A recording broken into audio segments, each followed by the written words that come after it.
as President of the Republic of Ghana, periodically, every 3 months, I have to begin to let the Ghanaians have faith in our governance system, believe in leadership style, credibility of the leader, honesty and sincerity of the leadership, and transparent and accountable government.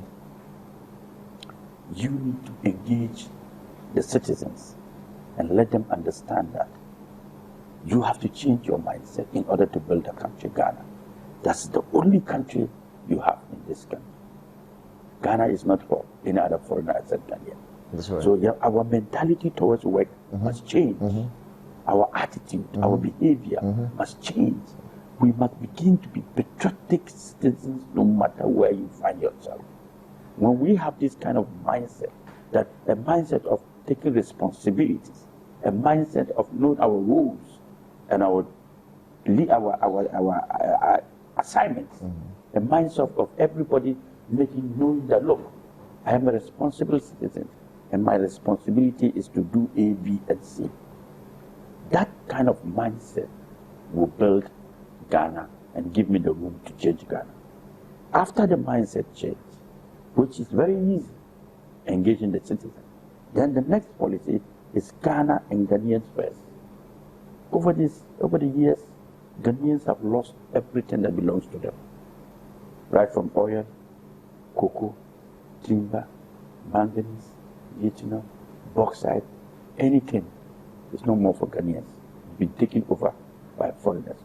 So we must begin to build a system of believing in Ghana and the Ghanaians first, protecting our sovereignty and working hard to build this country called Ghana, and so that we increase and protect local content. We make sure that taxes and incentives are given to local businesses. We help grow our local industries and manufacturing industry. We must begin to know this, that we cannot give our country out to foreigners and expect to have freedom. The freedom we have is not economical freedom. We need to build our country, and we as Ghanaians must come first in the things we do. The president must believe that whatever is in Ghana and must be given out must be given to the Ghanaian citizens first and not any other citizens. You understand what I'm saying? And that Ghana must come first in everything. We must all get up and protect our nation called Ghana. Then the third policy. Doc, before we call the third policy, we will say me. Yes. I subscribe to that ideology. Say it has said, Yanka say Gapadian, Yakura. Mijitu. Never Moshe Abra Yi Nkrumah. Then Nkrumah aye a lot of factories. Never. When they took over, they ran them aground. And currently, there are a lot of companies or mind there. Ghana phone they've been run aground. So what are the possibilities? The possibility is the change of mindset. The possibility is empowering Ghanaian businesses. The possibility is we beginning to think differently. How do you intend to change our minds? Engaging them. Being a trustworthy president. Being a sincere president. My leadership must show that I'm a leader that is out there to build Ghana. And as an exemplary leadership, I must show the kind of leadership the people need. And you think the past leaders in the Fourth Republic haven't shown? They haven't shown that interest. Right from Flyer to Nigeria, John They Rawlings? haven't shown that. Rawlings had the opportunity in 1979 when Ghanaians' mindset followed his ideology. The Ghanaian people believe in Rawlings. Rawlings was the only person who got that opportunity of mindset change, that the citizens were following him. You remember the famous Let the Blood Flow? Yes. It's because the Ghanaians had listened to Rawlings and had so much hope and trust in him, and he had showed some level of competence, some level of leadership, role and style. They followed him. This is the kind of leadership I'm looking for. This is the kind of mindset I want Ghanaians to have. And when they have that mindset, I will build Ghana better than what all other presidents have done over the past years. Wow. And I promise you this, It is not a promise. It's a policy that I intend to roll out. And when I roll out this policy, I am telling you this country will be the best country Ghanaians will ever live. Let's talk about the issue of Ghana and Ghanaians first. We have to invest in our Ghanaian history. We have to know the history. Our people don't know our history. So we need to know our history and our tradition in order to come out of it and begin to... Which of the histories? Many histories. So for instance... Like I'm just telling you about the Rollins. No, so you are a neutral ground. So like I'm telling you about the Rollins. So I'll accept it because you're a neutral ground. But the NPP comes to say that we have so many founders and not Kwame Nkrumah is the founder. NDC comes to office and say that Kwame Nkrumah is the founder of Ghana. And all the other people are helpers. Now, which of these histories are we supposed to teach our children? I was in school. The history books are there. So we need to know the we are being confused by the day. That's what I'm saying. The proper history books of Ghana is there. We need to educate our people on the fundamentals and the values of our history. We cannot be changing things per the government in power. You can change the history. You go reading history books from 1957 till date, you will see those who founded Ghana. And Your Excellency, to what end? Because even at that, would that put food on our table? That's what. What was the relevance of studying history? I think that just when you are talking about Ghana and Ghanaians first, you are telling the Ghanaian people the history of Ghana, where we are today, where we must go. You need to know where you are coming from to know where you are going. And that is an aspect of changing the Ghanaian mindset okay. And believing in Ghanaians to do the right thing, so that we know that, look, nobody is coming to this country to change our lifestyle. Nobody is going to change our future for us. No foreigner will walk into Ghana because he's coming to build Ghana. Anybody who comes to Ghana as a foreigner, mark my words, is coming to take. It's not coming to give. Because there are opportunities that we are not tapping into those opportunities. That is why they have taken over our country. That is why we've lost everything to the foreigners. I am not against a foreigner, but I think that it is becoming, we are losing sovereignty. And as a leader, the most important thing is that you protect your citizens, guide your citizens, direct your citizens, educate your citizens, and support your citizens. And I believe in that. I don't stand here or sit here alone because I want to make myself rich or I want to be selfish. No.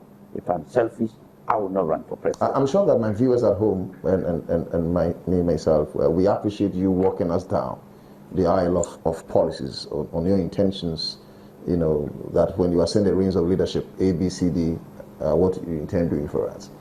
Now, policy number 2. Yes, so but I'll be also glad if you can touch on your policy for youth and how you wish to eradicate youth unemployment. If you allow health me, as well as education. If you allow me to build the policies, I don't want to jump from one point to so another. you're taking us through a chronological order. Taking you through That's that. fine. Exactly. That's so fine, that you will see how we're building the of every Ghanaian as president of the Republic of Ghana. We sit here of every Ghanaian as president of the Republic of Ghana. We sit here and we don't know each other. Yeah. The president doesn't even know the number of citizens he has, how they live, what they do, their system, their structure. There's no system, there's no data. So I want to have a data-driven economy where I will have every Ghanaian citizen captured under my database. Great. So every Ghanaian biometrics will be taken, collected, and put into the data system. Properties, every Ghanaian property, whether you have 10 cars, the number plates of those cars will be captured. You have 10 houses, the physical location and a digital address of those properties will be counted. Your friend believes in building institutions. We had COVID-19 pandemic, and people were dying and were looking for blood to support people. Sometimes there are some kind of unforeseen incidents, and Ghanaians are looking for blood groups. We keep running a little. But under my data system, I just key in Ghanaians with blood group AA. You get all their plethora. Ghanaians living in Accra with blood group A. All Ghanaians living in Accra. That information. Your phone numbers and information there. We send you messages. Please come. Our country is in crisis. We need to save lives. You run automatic link. So you have to build institutions I am building systems. So I need the data for us to have transparency and accountability. The data will help me cut down on corruption. The data will help me know the deficits in every sector of our economy in terms of healthcare. I will know what is happening. The data will help me know the number of Ghanaians who are not in school and those who are in school, those who are living in homes and those who do not have homes, those who are workers and those who are... Every information you need. And after this data information, the next thing is the next step, a national development plan. Wow. With the data, you begin to plan. Now you know. You are convincing me already. Thank you. I like the think. Yes. You know. So you move to a national development plan. What do you intend to do? With the data, you know your deficits.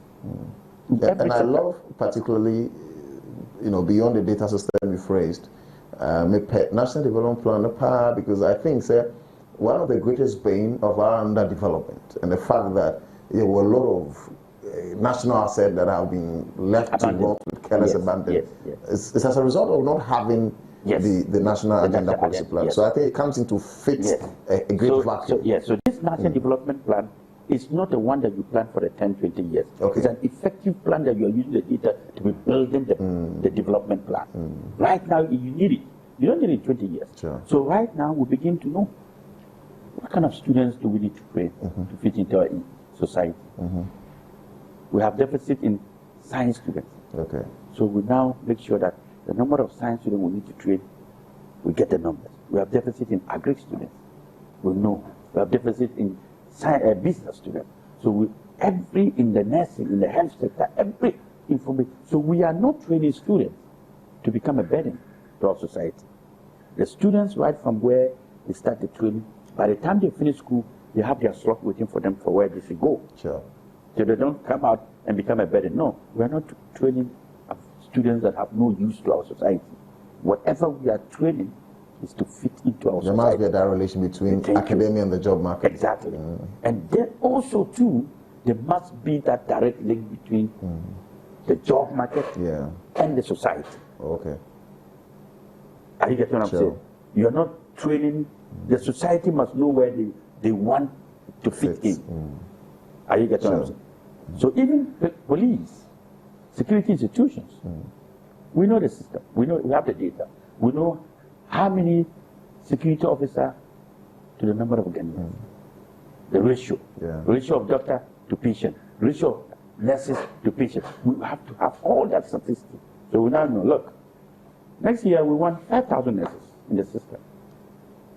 Because 5,000 will retire, the number will increase, the citizen number is going to increase by this percentage. So we need this number of nurses to be able to work, to manage our economy. So this is like a plan ahead policy. Thank you. So you see, that's why I'm telling you that I'm building policies. I'm not promising. All this while I've been talking to you, I've not made any promise. Sure. So even, let's say there's police institutions lacking 500. So those students are level 300. Those who want to join the police, they don't have to come out and be running looking for police from Dubai. No. Your slot is given to you whilst you're at level 300. By level 400, you know which institution you're going. You want to join the army, by level 300, you are getting the slot. And we must know what kind of army officers are we training. Are we training the doctors? Are we training the nurses? Are we training the scientists? Every department, because every security institution is supposed to be an intelligent institution. So the issue of boys for the job for the boys, for national security, no more. The standard requirement for any security institution under my government must be first degree. Your Excellency, Bachoboy, we had a sound to us. What can seem be very profound? Say, security services, especially the police, should be an embodiment of intelligent people. Yes, that is all the intelligence. Not only could you say same of the current crop of policing and the national security security services? With all due respect to the national security and police, there are many of them who got their slot to political parties in government. So there was no special requirement. standard requirement needed. But all those who will remain after my leadership will be given skill training, professional training, to fit into the institution. Oh, but they give them skill training. The police, they give them training. That training is totally different from my training. We even have a whole Ghana police service school. We have only one training institution in Ghana, one police training academy in Ghana. Yes. And we must have them in each region. I will build one in each region. Okay. A police academy in each region, every region, training schools, every region. Because we are building a country that we need protection. We are building a country that we need guidance. We are building a country that we have to know what we are doing. So move fast forward. From the National Development Plan, we go to my next program. Now we have a plan. We know our deficit in food production, deficit in manufacturing, deficit in this. So the next policy now is to go into my important policy called the economic lockdown. Economic lockdown? Yes. Wow. After 1 year, we will import any kind of materials, food, raw materials that we need to survive for the next 1 year that we are going to lock down. I am going to lock down Ghana, just like it happened under COVID-19 that we locked down. When we locked down under COVID-19, we missed a lot. It exposed our deficit in food security.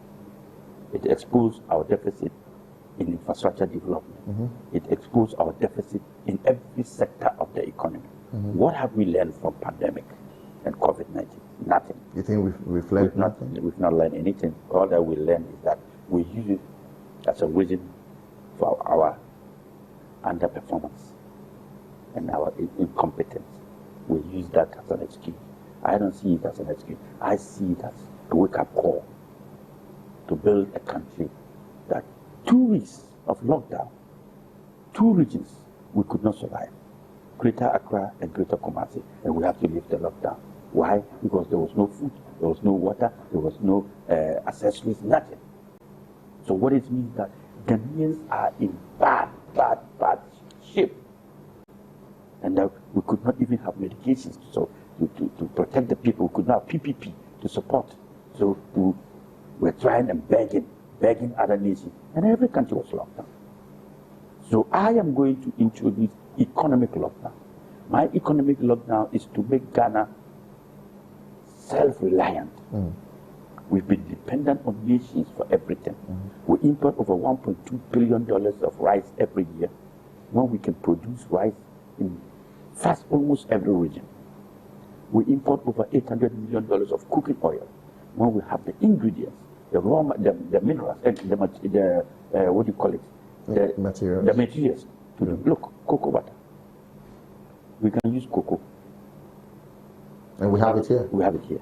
Shea nut, shea butter. We can use oil. Palm oil. We can use oil. Granules. We can do oil. Soya bean. We can do. But do we farm it in large quantity that we can also begin to manufacture oil to export? No. We are importing. No. We spend over 1.2 to 800 to almost 1 billion imported frozen chicken and fish. We have the sea right here. We have farmland. We are not making good use of it. So the economic lockdown is to make Ghana self-reliant. And when we lock the economy down, we are now going to turn Ghana into production, manufacturing, and industrial hub. And when we turn Ghana into a production and manufacturing hub, we will be self-reliant and self-sustainable. And then we will now begin to produce what we eat and consume. And that brings me to my policy number 5, which means that when we lock down the country is going to be working 24 hours on the clock. Okay, so I like that point of 24 hours on the clock, because it's quite controversial, you know. So we'll come back. Never hear or know what he means by the 24-hour on the clock, as different from what John Dramani Mahama proposes. So in case you're just joining us, we lock in positive horns with His Excellency Dr. Hassan Ayariga, flag bearer, bank ruler, and founder for the All People's Congress. After the break, the show continues. We'll be right back. Yes, Ansuma and Pem Nidom Akwaba Emra Ene Jimedi. So when you the candidate, Jimedia Yeshe na Yatotum Penfua, When I crowd so big na one name Mrashebegem Empo Omampeni Asuya. Until Dan Sebi Pennyphone, one way I pray, say, Omu Pesa Omoya Makandi for. You be say, when I knew what they were saying, I didn't cramp and on per se, Omo a co-representative of Parliament House and as the office of the President. Early Boo Yakitim, Yakitiki 2 year, ye Dr. Hassan Ayago, I didn't educate and come on. Now, I feel our journey and they are actually brave because policies now are expoundable. These are very beautiful policies. And can make quite a make say, I mean, whoever comes to force, whether his government or any other government that comes to force, some of these policies should be adopted and put into the national agenda policy plan. So follow us, Akabeye Simakakra in Ninkomo. We'll be joining the conversation on Facebook by sending your contributions, expressions, if like constructive criticisms, on Live TV GH. Meeting in Otu Darko. Your Excellency. Yes, so if we are done with production, manufacturing, industrial hub, we'll create a lot of factories. Because you see, when you don't produce, you cannot have a manufacturing industry. If you don't manufacture, you cannot have an industry. So all those factories that have been abandoned over the years, all those factories will be revived through the production. We'll begin to produce our own food, increase job creation, increase productivity, sustain our Ghana cities, and make it very strong, and build cars, manufacturing of cars here in this country. We can do it. Our magazines are there. Our Swami magazines and other magazines can manufacture cars here. But yes, we have companies like Kantanka. Yes. We support them. Then we revive all the industries that we have abandoned in this country. After doing that, the lockdown, and then we now move. After the lockdown, what it means is that we are going to build the country based on these hubs, manufacturing, production, and industrial realization. How do you then get the workforce? The workforce is going to be, you need a workforce. So, in order to be able to start with our workforce that we have, we now run what is called a 24-hour economy, a 3-shift system. So that some workers who work in the morning, added for production, 8 hours production in the morning, 8 hours production, manufacturing in the afternoon, and 8 hours in the Is it your policy or John Mohammed's policy? It is my policy, and it is here on this book. So John Mohammed copied from you? This is the APC manifesto, 21. Look at it. Well, can I? Yes, APC manifesto. 2020. Okay, read. But they also claim it's in their 2020 manifesto. Number 30, I have to 20. So number 30, 24 hours production into like a 3-shift system for companies, business and workers. If you could please pick this. So you know more feeling who said pick number 30. So this is so you've seen that. And see, all right, you get say oh no 24-hour economy in the world. The manifesto with that. In fact, 2020 manifesto. And it's not on that page alone. It's on about several pages. Yeah, so you hear him say that it's on several pages. Okay, so according to John Dramani Mahama, and also the 2020. So meaning your copy free. They have adapted it from because you. I am giving you a vivid explanation of the reason of my 24-hour economy. How different is yours from theirs? I don't know how theirs is, but I'm giving you a vivid the reason for my 24-hour economy. The reason for my 24-hour economy is I'm locking down Ghana to make it a production, manufacturing, industrial hub. By doing so, we have to work 24 hours round the clock to build them. I have worked 24-hour economy 20 years ago in Germany. I've lived with it. I grew up with it. So I know it. This manifesto you see me holding here and here, I drafted the manifesto. So I know what I put in there. But people say it's not possible. I've heard Napo says that even God sleeps and it's impossible. Please. When you have a country that depends on other nations to survive, it's definitely not possible. When you have leaders who do not have vision and ideas to build a country and make promises, exactly they would think it's not possible. No country has succeeded with its citizens sleeping 16 hours and working 8 hours. In Ghana, that's profound. Yes. In Ghana, we sleep 16 hours. We use 16 hours for any sort of thing. And the only hours we work is 8 hours. And even the 8 hours, we spend 1 hour to work. From the 8 hours, we go there, we waste 1 hour talking to each other and gossiping. 3 hours, we do the work without productivity. It will take 1 hour to drive back home, traffic. 2 hours before the work, and nobody's working. Everybody's on his way. No controlling of workers' attendance in and out. All that will be introduced under my government. You come to work and you have to click the time you are at work, the time you close work. We'll have a card for you. You just don't say you're a worker. You must be a worker with evidence. So all these things will be captured in the system. Are you getting what I'm saying? Yeah. So the 24-hour economy is to make Ghana vibrant day and night, and to increase productivity and increase job creation and make this country a self-reliant economy where we will increase the activities and job creation. Now, Ghanaian labor force will be too small to help build a 24-hour economy. So we need to import labor from the neighboring countries, Togo, Burkina, Cote d'Ivoire, and everything. So every aspect of the sector of economy must work 24 hours around the clock to help the production, manufacturing, industrial hub and make us self-sufficient. After this, I move to the next policy. My next policy, which is the welfare of the Ghanaian citizens. Welfare of Ghanaian citizens, because over the years, now that we are increasing the 24-hour economy, Ghanaians will need enough salary. So I am now changing, I'm going to amend Labour Act 2003, Act 571, to make 631, to make sure that Ghanaians who now take minimum daily wage at 18 cedis, 99 pesos, the minimum daily wage will now become 150 cedis, 300 Ghana cedis. Yes. 18 Ghana cedis. 99 pesos is the to daily 100 minimum. Ghana cedis. It's a daily minimum. Are you being realistic? I am being realistic. Young man, if you do not understand governance, let me take you through governance and listen very well. No Ghanaian citizen can survive with 18 cedis a day. That is true. But this is what government has got. Is government being realistic? That even your son, when he's going to school, he takes up to 20 Ghana cedis to spend and buy food in school. That even a common laborer today, if he goes to work as a laborer, the salary a day is 100 Ghana cedis. A mason is taking 150.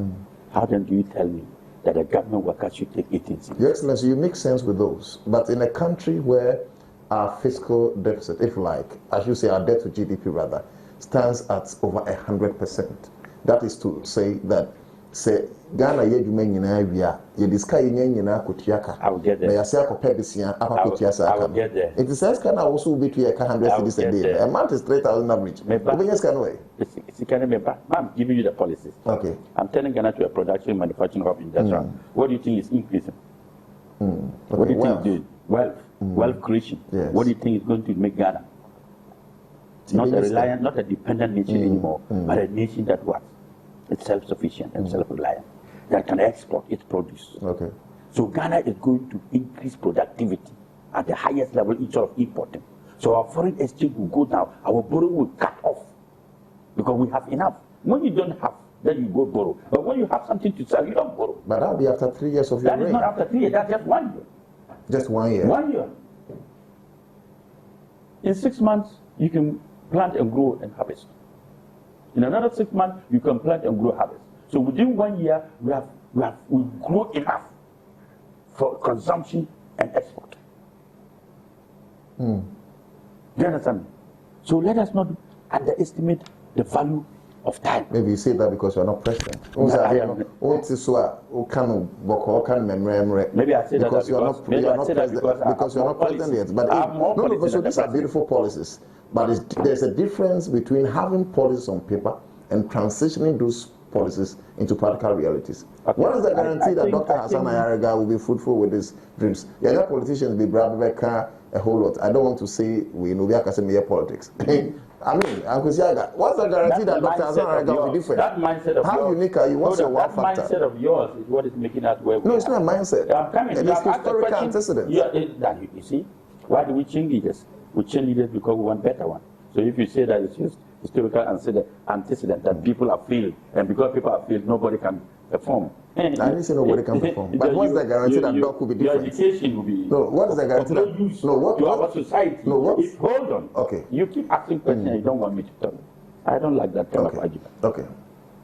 The guarantee is that I have given you so far the policies I intend to what do you call it? Apply. Yes. One by one. I did not jump. And I'm telling you, stage by stage, this is a unique, calculated, patronized by many countries, and I've succeeded. What's the difference that Ghana cannot? The US is doing so, Germans are doing so, other countries are doing so. Why is it that Africans cannot do? And when we have a mindset like you are thinking, that John Mahama has been in power, Akufo-Addo is called Akufo-Addo.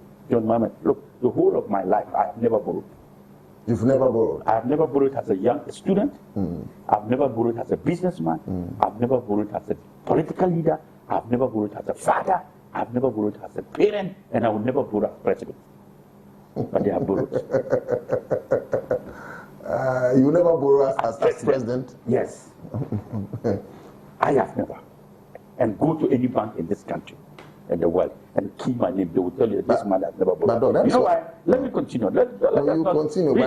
Hold on. We're having a conversation. No, we're not having a conversation. We should put it into perspective, because we are not having a conversation. If you say that if you become when president, we are having a conversation, I'll let you know. If you become president, listen to me. You and I are not having a just a quick one, sir. Hold on. I don't want you to tell me what you don't know. No. I'm not saying that. Yes. If you say that you will not borrow as president, you leave me in a state of country. Why do we have to borrow? Even almighty America borrows. That is their problem. Every country in the world. You see the mindset you people have. You think America is better than Ghana? I didn't say that. Because of your lack of leadership. But there's no country that's America does not have oil. They don't have oil. They don't have enough gold that we have. They don't have bauxite that we have. They don't have lithium that we have. They don't have cocoa like we have. You see, don't underestimate the power of the mind and leadership compared to America. For me, America is nothing. America is an opportunist economy. That is what I see America to be. I see my country as one of the best that God has given us enough resources. Good potentials. And we are wasting it because of bad leadership. Okay. So don't compare America to Ghana. Let's proceed. Please. Let's proceed. This is the kind of problem we are facing in this country. We are refusing to look for real leaders who can transform this country, and we are using precedent of bad leadership to say that nobody can be better. I have never borrowed in my life, and I'll never borrow as president. I am telling you this, and I'm telling you what I'm going to do, so that I will not borrow. Wait and let me finish, so that you understand whether my policies will not make me borrow or not. So point well expressed. Good. So let's continue. So I'm now increasing the minimum wage. That is less than 1,000 Ghana cedis to 5,000 a month. An average? Yes. Because if a mason is taking 100 Ghana, 50, a laborer is taking 100 cedis, how much more a civil worker? So the daily minimum wage must fall between 150 to 300 Ghana. And the monthly salary must fall between 5,000. The minimum salary must fall between 5,000. Americans are paying, now let me bring you to America. They are paying their workers over $1,000 a month. 2,000, 10,000, 20,000, 30,000. And they are doing the same work like we, our citizens, are doing. And we are paying them 1,000 Ghana cedis a month. And you expect them to be comfortable. You expect them to live the same life with Americans. For this a month, the Ghana is about 400 million cedis. I'm coming there, I'll bring it down. Because we are importing. Yeah. We are a dependent nation. When you depend on people, they give you what you want. A beggar has no choice. We are beggars. And I cannot be wealthy, rich, and become a beggar. It's only lack of vision. So, increasing the daily wage, the minimum salary to 5,000. Then I'm now going to change the salary structure. Okay. Ghanaians are suffering too much when it comes to salaries. Sure. When they take their 1 month salary, it doesn't last them a week, and their salary is finished. So I am going to introduce what is called the bi-weekly salary. Salary, it sounds about. Bi-weekly salary. Bi-weekly salary means that instead of taking every month's salary, we are now going to be taking salary every 2 weeks. Oh, okay. So Ghanaians under my leadership will now be taking 2 weeks salary, so that they can cushion them, and there will be money in the system and circulation, and people will begin to live a better life. The welfare of Ghanaians is in paramount when they begin to work 24 hours around the clock, when they begin to become a productive nation, when they become an industrial power. We need an industrial revolution. We can only achieve industrial revolution when we have a manufacturing and a production revolution. Sure. So Ghana must begin to know that we can have vast land, so much resources, so much mineral, and then we give it up to the foreigner. All right. So we move to that. Then it comes to electricity. I'm going to have flat rate. Okay. Flat rate. Flat rate. No meters, no more meter in Ghana. We're going to have what is called a flat rate. What is the flat rate? This house is a 5-bedroom. The maximum amount of money under the minimum flat rate is supposed to be 200 Ghana cedis every month. So you pay 200 Ghana cedis every month. You don't pay more than 200 Ghana cedis for this house. A single story building will pay 250. Okay. A double story building will pay 300. Now look at this. Somebody will ask me, how are we going? ECG makes a minimum, a maximum collection of $100 million monthly. I don't know whether you read my policy when I said I wanted to buy ECG. Oh yeah. Yes. This is what I wanted to do. I wanted to give flat rate. We have more than 30 million Ghanaians in this country, and we have more than 20 million homes. Let's assume that 20 million homes, we are going to charge everybody 200 Ghana cedis by 20 million. Divide the 220 million, multiply by 15, by 200, and divide it by 15. You get $260 million. Way above what way they above earn. ECG. Now, let's assume that every kiosk, every shop is going to pay 50 Ghana cedis. And we have 10 million of them. Yeah. Multiply, you are having 500 million. Yeah. Divided by 50, you are getting about 50 million to 70 million US dollars. Now the kiosks, the saloons, 30 Ghana, the offices.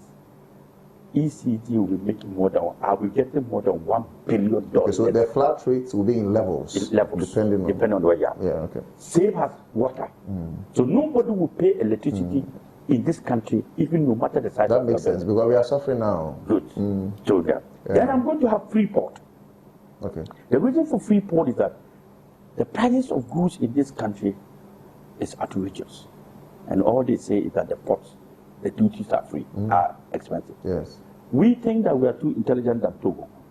We are smarter than Togo. We believe that. Togo is practicing free port. And Ghana, who think that it's not much intelligent, we cannot practice free port. Now, the ports have become empty, and all goods have been sent to Togo. And the Togo's currency, the CFA, is much stronger than Ghana's, even with free port. So I am going to give Ghanaians free port, so that everything that you bring into Ghana is duty-free, so that we can produce at a cheap cost, very cheap cost. We can manufacture at a very cheap cost, because electricity is now flat rate for companies. The more you pay, in companies too, I'm going to give them a tariff called the more you pay, the more you consume, the less you pay, for what I have said. So production is now going to be at the very lowest cost. So goods and services in the market will now be reduced. Then, in order to make sure that goods and in the markets are properly reduced, maybe introduce at the end of the price guarantee and control system. So that because Nimana is free, free port, want to increase the prices of goods, maybe the way you want. But you're not wrapping up on your policies. I'm wrapping it. There are so many of them, but I have to. So free port, but just say, Nimana market, won't increase in the heart. Because it's here, the amount duty free. So government will now come in and regulate the prices of the goods and services in the market. Do the control price, Baba? They control price, Baba. Because they say, one charge duty. Because one charge duty, one to the increase. But no one regional base, and I'm near one kind, one level, Kumasi. The same thing. The interview says, and I say, go on, the same thing. The same thing. Free port. Government will absorb the cost of transportation. Which makes sense. Yes. So that whatever you are transporting from here, the companies must transport at the same price. At the same price, yes. To every, so that it be equilibrium. Okay. Oto consume 30%. Oto Accra 30%. Maybe 30%. Okay. Then we move on to other policy. Debt stock. When you see a debt stock not go high. Now 761 billion. We by increasing our productivity manufacturing, we are reducing borrowing. We're not going to be borrowing. And then, because I'm going to be the first president from a different political party, I will negotiate to be able to bring our debt down, so that I can begin to pay, so that we cut down. Then the issue of, when you say, over the years now, at the end of the year now, you're mining, your gold, your bauxite, and your foreigners. Yes, extractive sector. So mining, no company is going to mine Ghana. Yes. Only Ghana government is support. Maybe banning galamsey, large scale and small scale. Because what you say, all these companies in the 50s now, Ghana was the sole institution, state mining. Okay. Now it at the end say gold reserve in huge tons. So Ghana was rich and the cedi was stronger than the dollar. Yeah. The cedi was stronger than the pound. Yeah. Today, because of selfish interests, certain group of people who are now in government offices have decided to say that, oh, yamfa mining, no, yamfa oil, yamfa PPP. So the yabedi 10% has royalties. No companies no more because how can a company be more richer than Ghana? A mining company. Is it possible that a mining company will be richer than Ghana? No. That way. So, but selfish interest. So at the end of the day, maybe audit into the mining sector. That means making sure all these companies almost sell your water bodies, almost sell your farmland, almost sell your cocoa land. You need to store it back, and then you pay every fine. Then all of them move out of the country. We actually saw a lot of policies, but I mean, Nyawakache no Krampuni are more than enough. And like I said earlier, convincing me and say employing food here. These are areas as a country. So money no, 90% called PPP. So now 100% will go back to government, and government will now train people, government mining workers, those galamsey. Then will now give them positions to mine responsible. Same as oil, oil. Same as the bauxite, same as the lithium, same as the cocoa. So by this time, no, second paper no, a bit dancing. What here? Ghanaians can now get free education. And every student. But there's free education? No, from primary to tertiary. And free accommodation from primary to tertiary. And allowance. We are students who go to school who pay allowance. Because that is sharing of the national cake. What here? Because then you have free dialysis. Healthcare now you have Ghanaian. Every Ghanaian worker must have access to healthcare free. You want to run a free economy? Yes. Because when the government take over every resources and every wealth and it's managing it, it's paid back to the society. Okay. We read about Brother Muammar Gaddafi, and I'm sure there were times that Enyema can be one, so I will not challenge that say and yet possible. But in the last 10 minutes, maybe say they share 3 particular areas. One, the policy on how you intend to combat galamsey, which has become a very great menace and albatross around our neck. Then secondly, we in NBC for say the voters register is somewhat bloated and all those ones. So here, in fact, electoral commission any auditing. Then finally, organized labor actually off one strike. Meanwhile, there are a lot of people no more sure when you can say omit my strike and pushy government. But others like UTAC and some few almost say ombusuo. So if you can start with your policy. So first of all, my policy on the mining. I intend to I already explained. Me say, meba mining galamsey. Akasa, maybe buying large scale mining, maybe buying small scale mining. Now maybe you audit into the mining sector. Every company no more your money, no more destroy your water bodies. You assume no more destroy your farmland, no more destroy your cocoa land, no more in the truck. Then when you say your concentration is on the water body, but the name says every day Ghanaians no more land mining site now, or more dogs check the children and but yen kasa count. You're giant kasa. Because it's not our relative, so we don't care. But we are losing souls and life.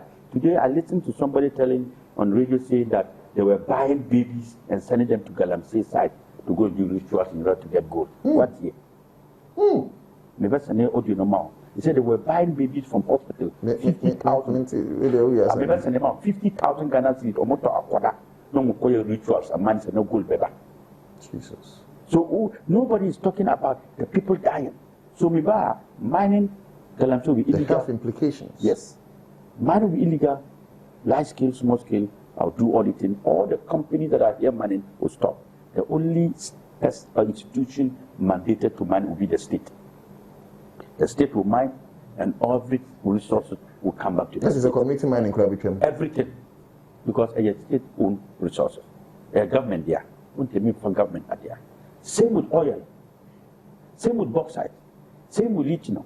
Same with everything who say the government there, I'll take it back to the government. People raise issues with regards to capacity. The point of the matter is that government has enough resources to buy things like graders and excavators that is meant for mining. Mining is only excavators. There's nothing much about mining and fueling. You think government doesn't have fuel, and if small companies can mine, what about the state? So we must begin to be leaders in our own country and take back what belongs to the society and give it back to society. Organized labor. Organized labor. What we say, 2 days ago, my granted interview, or your party, and I make a say, organized labor, what they are doing is of no sense to me. In this country, let's put away propaganda and political interferences in the things we do, and reason as citizens of this country and behave as citizens. It was this interview that most likely stopped organized labor from going for this interview. And I told them, they should look at it. Dialogue is the most important thing in life first. When you do not dialogue and you want to demonstration, what it means is that you are taking a stand. This country, mining, Galamsey, and all that you are doing, everybody comes, from government to the chiefs, to organized labor, to workers, to citizens, everybody on your account. And I even made one statement. I said, Ashanti really mines more than anything. You think that if Asante Hene, the almighty Asante Hene, want to stop mining, won't he? He can. So why is he not stopping? So, in the account, we are talking about mining. Nobody, neither even call Ashanti region, no call mining, not Ashanti Hene anymore. Only. No way. The land belongs to the Ashanti kingdom. Ashanti Hene is more powerful in the Ashanti region than the president. The Ashantis respect Ashanti Hene more than the president of the Republic of Ghana. Because for him, it's like the president is every 8 years, for 4 years. So, Omuma, Ashantis respect their kingdom. So, if Ashanti Hene wants to stop mining, one call, Omuma stop it. So, let us not blame government alone. Government is part of it. But the buck stops with the government. Yes. We did not vote for Asante Hene. We voted for government. That's what I'm telling you. No, don't forget. That is why in my manifesto, I am going to allow traditional leaders into governance sector. Because we cannot be ruling people who do not add value, who are not part of our management. You cannot be ruling people and say they shouldn't be part of it. You don't, if you want to change people, you must make them part of it. Then the issue of NDC, for instance, audit into the provisional voter register. For me, I blame all of us, political parties, EC, Ghanaians, for not having a credible voter register. That day I said one thing. What I'm saying, every time you have a voter register, you need national data system. And that is why my policy number 3, very important, a national data system. Yet it's a national data system. It has a framework that will give information to all these institutions, BVLE, EC, Ghana, CAR, and all that. When you turn 18, the data shows that you are 18. You will be invited. You'll be given a letter to go to EC to go and register. Nobody is going to wait for you until yes. So we need to have a system like that. When we have systems like this, the issue of asking for a credible voter register will be the thing of the past. But here, at the end of political parties, no more here. One, these two parties, they do voter registration exercise. No more call schools, no more for man. Akwara no more do 18. No more KCSA or 18. No more call, no more register more. No more Ghana card, no more voters ID card. Do you know what you are doing? First of all, you have destroyed the identity of that young man. Because right now, the voter ID card, the Ghana card say 18. No, the school transcript shows that he's not 18. Or which school? Which one is he going to use? Because of your selfish interest. Secondly, two, Côte d'Ivoire, Burkina Faso, neighboring countries, some countries, no more foreigners, no more Ghana, no more guarantee say they are Ghanaians. But because we do not have a data system now, so they guarantee them and say they are 18, they are Ghanaians, and then they will register them into the voter register. Okay. Now here, so we are about wrapping up. Garbage in, garbage out. When you behave in this way, you are now telling the EC to give you a credible voter register. How can EC give you a credible voter register with this mentality? But do you think the register is bloated and so you need an auditing? Whether it's bloated, or it's not political. What is your position, My sir? position is that the EC have told us what they have given us is a provisional And one. do you believe that? Of course, it's a provisional voter register. It's not a final voter. Okay, it's not the final. Okay. Yes, until we are given the final register. And that is why I said, when we get the final register, we will look into it again. Okay. And That's when when we you see can those determine- challenges, then we can call for a forensic audit into it. Until then, a forensic audit is too early for any person to be asking. What we should be asking now for is to tell the EC to correct the anomalies.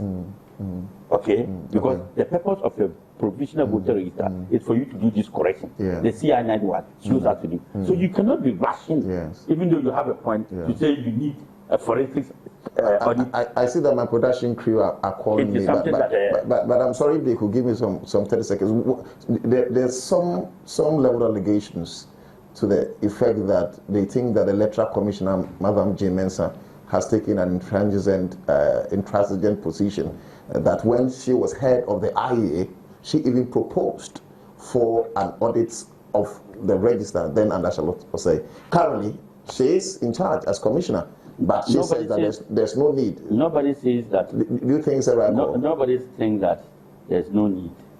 The most important thing, we have to prove beyond reasonable doubt that the final voter register has a problem. And this hasn't proven? We don't have a final register. Okay, until then. Until then. Are you with me? You are so a smart politician. Please, the God of when you now Castle Simana Ladies and gentlemen, fellow citizens, fellow Ghanaians, brothers and sisters, you got to about 7th December. Meaning say, you need your bread. Your bread because NDC and people are failures. Over 32 years, the two parties have been leading, managing this country. But our life haven't changed. You need coin. You need adjoining everybody. Rules in your hospitals, schools, yeah, bread. Most of you do not want to come out and vote. So there's an increase in voter apathy. But that will only continue to make them president if we increase the voter apathy without coming to vote. Because they are members. They are die-high members. And these people will go and vote for them and make them the president. I am calling on you. Do not sit in your comfort zone and say you will not vote. Do not sit in your comfort zone and say you are upset with governors. Yes, we are all upset. We are all tired of them. But when you are tired of something, you change it. You don't maintain it. So change is a key to new life. Me, Hassan Ayariga, me number 9, but that number 9. I am pleading with you. 7th December, some of you will see me before 7. Some of you might not see me at all. Don't let it be an excuse not to vote for Hassan Ayariga. Say I didn't come. Listen to my policies. Listen to the vision I have for Ghana. Listen to what I want to do for Ghana. And make that change on the 7th of December. So that Ghana will be a better place for all of us. There is no risk. There is no disadvantage in voting Hassan Ayariga. But there's risk in voting NDC or MPP. It's a disadvantage in repeating and recycling these two parties. I thank you for listening to me, and God bless our homeland Ghana. And many thanks for the opportunity to interview you, sir. It's been a fruitful discussion. You're welcome. We are so grateful. You are very smart. Okay, so I'm smart. all right. So his name is Dr. Hassan Ayariga. He needs no introduction, actually. Like I said earlier in my introduction, he has contributed his quota in consolidating the democratic gains of our country. He was our special guest on the Candidate Show this evening. So, mida a year, Ura something I say, mida Jeff I say, mida Nite Gonsu I say, Omni Kriwa enemy eba. We didn't know Otu Darko. Stick and stay with us and enjoy the rest of the program. Until we meet again next week with yet another exciting episode. We say bye.